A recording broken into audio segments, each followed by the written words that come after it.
So India வந்து semi-final ஜெயிச்சிட்டாங்க.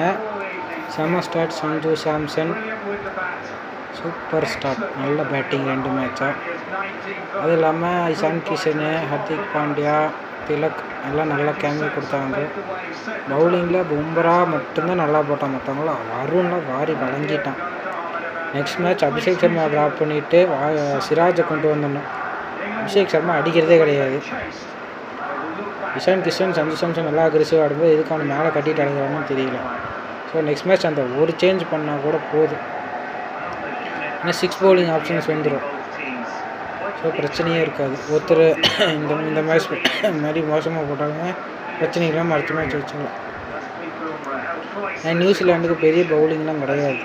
Henry, Santner அவங்க 2 பேர் தான். ஃபெர்கசன் மிஞ்சி போனால் அவங்க 3 பேர் தான் மெயின்.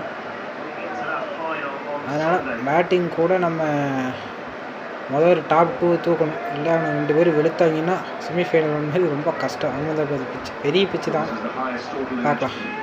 ஆனால் அகமதாபாத் இந்தியா ஜெயித்தாலும் அந்த சாபக்கேடு கிரவுண்டில் ஆடுறதுனால அதுக்கப்புறம் வர வேர்ல்டு கப்பில் என்ன ஆகும் தெரியல. ஏன்னா அந்த வேர்ல்டு கப்பில் இருந்து கிரவுண்டில் ஆடி கப் ஜெயிச்சு எவனுமே அடுத்தடுத்து கப் ஜெயிச்சது இல்லை.